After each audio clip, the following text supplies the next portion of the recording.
In today's intriguing video, we'll delve into the shadowy realities of slavery, exploring terms like breeding plantation and S-farm that are often overlooked in traditional education. Recently, there has been a surge of interest in uncovering the history that was never taught in school. The following videos feature individuals dedicating to uncovering truths that they believe are crucial in shaping the world as we know it today. Whether you're a history buff, educator, or just seeking captivating content, this video is tailored for you. Join us as we unearth the untold stories of the past, shedding light on aspects of history rarely discussed in classrooms. Stay tuned for captivating footage and insightful commentary that will challenge your understanding of the past. After delving into these videos, I'll provide further context on the lesser-known events and practices that shaped our history. So get ready for an eye-opening journey through the darker chapters of humanity's past. Don't miss out on this opportunity to expand your knowledge and gain a deeper understanding of the complexities of slavery and its enduring past. Something that gives me is that a lot of people seem to think slavery was just agriculture.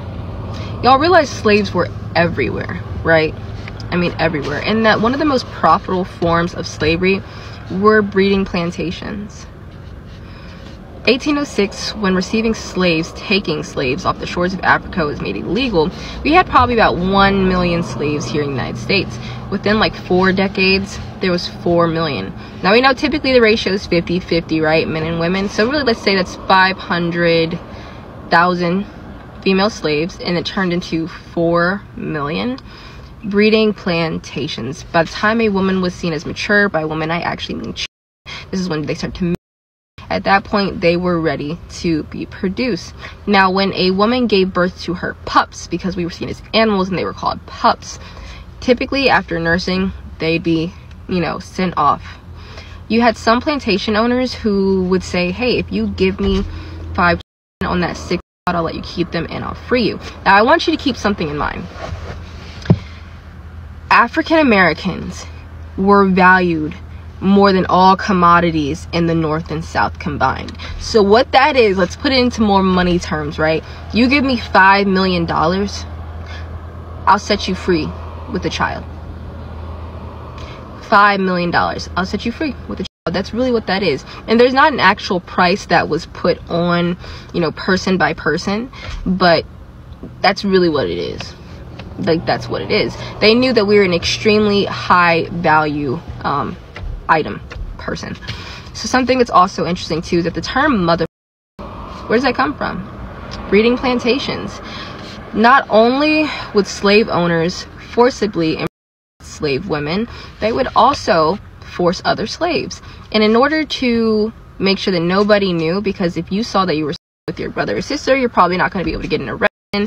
They would put bags over the heads of both parties. And that's how the term mother came to be.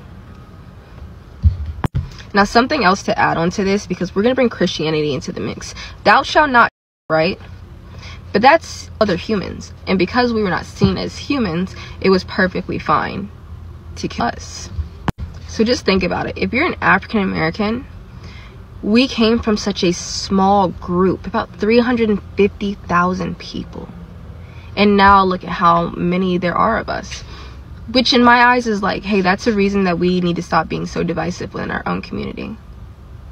Because we came from such a small gathering, such a small community. We need to get back together. Some other cool, interesting facts, if you're still here in the video, is that, you know how society, especially within our own communities, we hypersexualize like light skins? That is also from slavery. In fact, if one were more fair skinned, they would be used as a fancy. Black women in general during the antebellum, just slave times, were seen as more inherently loved as well. And it was almost every slave owner's dream to slave one of us. And you remember those large dresses that had the big bums and big, those were modeled after black women, because men did not want to sleep with white women. They were seen as more modest and just not as appealing. With that being said, I'm going to close on the fact that, did you know that the average African American genome is about 15 to 25% European blood? Happy Black History Month. And if you ask me, let me take my glasses off, that blue screen's tearing my nerves up. And if you ask me, that is why sickle cell is such a huge thing in the Black American community. Because, hey, listen, and I'm not comparing white people to pigs. However, they've bred pigs so much that sometimes they're born without any. Okay, goodbye. Something I'm about to say is like probably one of the most obvious points, but I don't remember her saying it in her video. I did watch the video in its entirety, and it's that the education system will never teach us about this. I never learned about this in the American education system. There's a lot of things that teachers would tell us, right? Just that weren't quite necessarily in the book or other outside materials that they brought into the class to help teach us, right? And it's like, yeah, they talk about, oh yeah, no, there was, but they never talked about the sex crimes that were committed against the enslaved people.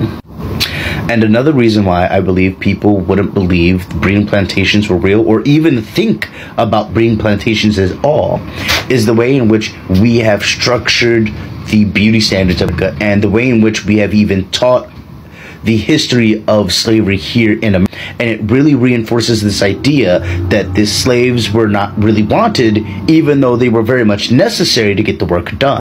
That the only defining thing that made slaves desirable was their ability to do manual labor. However, we forget that if we look at slavery in any other instance in history, there are always crimes being committed against the enslaved. Slaves have existed for as long as slavery has existed.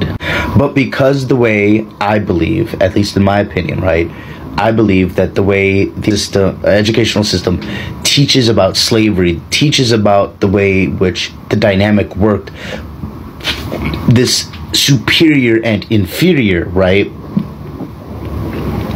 drives home this idea in people's heads, more than likely, that there's no way the slave master would ever feel any sort of desire or attraction towards his slave. But we should know better, and we do have some instances where it is mentioned, but never to such a great right, especially not in like public school.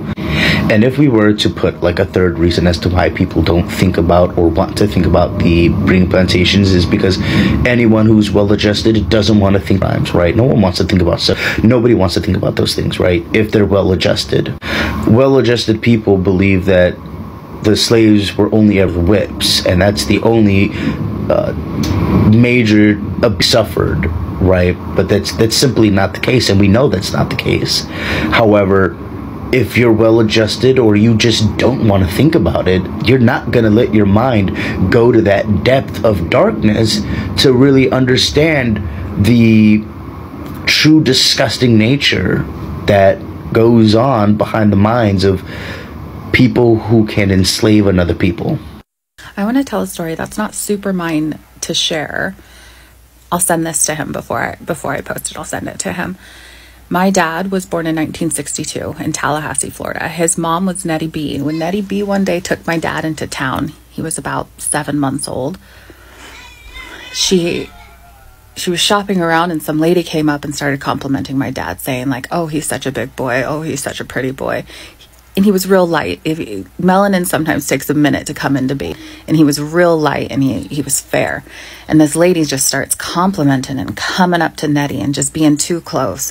And eventually the woman gets my dad. You knew it, that's where it was going. They get in a fight. The lady accuses Nettie of tapping my dad, that it was one of her friends, that my dad wasn't Nettie, right? That he wasn't hers. And so Nettie apparently gets him and they throw her in jail for the night. I don't know how long this woman had my dad for, but Nettie had to rally the whole community behind her. She had to get the midwives involved. She got her pastors involved. She got every proof that she could find that was her. She had to raise money and fight to get him back. Oh, sorry, I was trying to pause it to cry for a second. She got him back.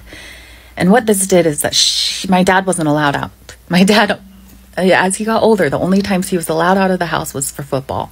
And as you know, little black boys get out of the hood, or got out of the hood in the 1960s through entertainment and cars. My dad got out from entertainment. So now, fast forward, he was raising little black kids in a white neighborhood. And it clicked. It clicked a while ago. My dad was such a helicopter parent, but he like made us go do things on our own. I don't know how many times I would clock his Bronco and he would just check up on us. You know, he was just always there, and he was the dad who was just watching play, and he was the dad who was like hovering, and you know, he follows the bus to school. And what clicked for me is the ick I get when people compliment my kid. When they're just, you know, a little too over into enthusiastic on how cute my kids are. I just get away from my baby, and the way that I would never let them out of my sight. This wasn't that long ago. You know, it is so demoralizing when it's just like it's not still in existence, or it wasn't that long ago. The ignorance behind the generational trauma of enslavement is beyond our understanding. After watching those eye-opening videos revealing the hidden truths of history, it's understandable to feel a sense of demoralization. We have been fed a narrative that glorifies certain historical figures, like Christopher Columbus, only to later discover their darker, undisclosed aspects. Our education system often cherry-picks the positive sides of these figures, leaving out the uncomfortable truths. As Africans, our own history feels incomplete and overshadowed. Western history, as it's presented to us, resembles more of a fantasy or fairy tale, carefully constructed to conceal the harsh realities. What we are taught isn't the truth. It's a facade designed to obscure the darker chapters of history. It's time to peel back the layers and uncover the untold stories that have been overlooked for far too long. It's a morally compelling question. Do the owners of these plantations and farms, where unimaginable atrocities occurred, harbor shame for their actions? Could this be why such history is omitted from classrooms? The portrayal of slaves as despised and unwanted in movies and lessons only serves to reinforce a narrative that justifies their exploitation. It's a narrative so deeply ingrained that the idea of intimacy between a slave and their master seems unthinkable. Yet, it's precisely those driven by dark motives who can conceive of enslaving another race. This begs us to confront uncomfortable truths about human nature and the lengths to which some will go for power and control. In the silence surrounding these atrocities lies a collective guilt and a desire to suppress the uglier aspects of the past. It's time to challenge these narratives and uncover the full spectrum of human experiences, no matter how unsettling they may be. Only then can we truly understand the complexities of our shared history and strive for a more just and equitable future. What if everything we've been taught about history and education is just a carefully crafted narrative meant to shield us from the harsh realities of the past? Imagine if certain groups felt such shame about aspects of their history that they orchestrated a systemic cover-up, manipulating our understanding of society and culture. This goes beyond mere power. It's about concealing uncomfortable truths. Consider how even the appropriation of artifacts fits into this narrative. It's not just about dominance, it's about controlling the narrative and hiding the truth. Before people started asking questions and seeking the truth, these topics were buried in silence. Now it's time to uncover the hidden truths that have been obscured from us. What other underlying truths have yet to be discovered? It's a proactive thought that challenges everything we thought we knew about history and education. The masters had a sinister method of selecting slaves tailored for specific tasks. They cherry-picked individuals with desirable traits. For back-breaking fieldwork, they chose the strongest, most durable slaves, forcing them into unions to breed a workforce resilient to harsh conditions. Meanwhile, those with appealing traits were paired to create slaves meant for entertainment, catering to the whims of guests. However, this twisted science experiment didn't come without its share of complications and challenges. History reveals a grim reality. Those enslaved for entertainment faced grim odds, with many not surviving the ordeal. For those who did, especially in the entertainment sector, their heritage with their masters led to genetic abnormalities. These disorders stem from the unnatural practices of selective breeding imposed on slaves. It's a stark reminder of the inhumanity inflicted upon them and the lasting consequences of these experiments. Reflecting on the dark truths of history, it is unsettling to consider the dreamers behind these cruel experiments and the inhumane treatment. However, as grim as the history is, there is a unifying aspect to learning about it. No group of people is alone in facing the darkness of their past. When we come together to discuss and learn from our histories, we not only gain knowledge, but also forge connections. It is through these discussions that we find common ground and empathy. Now let's dive into a profound question, looking at why certain groups of people felt obligated to own another group. And as unimaginable as that question in itself sounds, let's look at some compelling evidence. Let's delve into the uncomfortable truth behind why individuals engaged in the slave trade and slavery, despite the potential shame or fear of their actions. The driving force behind their involvement was the sheer profitability of owning slaves. Slavery provided a source of cheap labor, allowing plantation owners and traders to amass vast fortunes without significant investment in labor costs.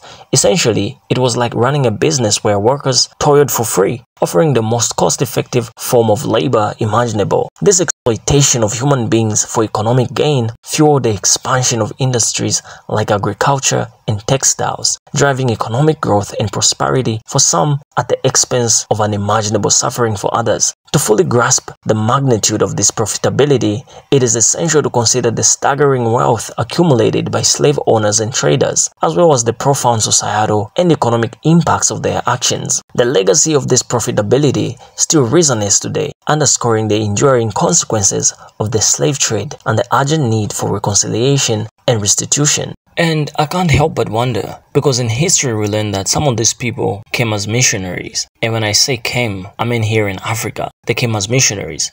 Now I'm trying to wrap my head around the fact that couldn't they just make a sort of negotiation where labor was offered to them, maybe based on some sort of exchange? But anyways, I guess we'll never know the answer to that. But at the same time, just imagine the audacity that somebody can have in coming to your home and getting everything that belongs to you, and then enslaving your people, and at the same time leaving you with a religion that tells you to forgive those that commit sin against you. Just take a moment and think about that. That sounds like a crafty person, and only a crafty person would consider such arrangements. But even so, what sort of motivation can somebody have in traveling across the globe just to go and enslave people and take them to a foreign land somewhere?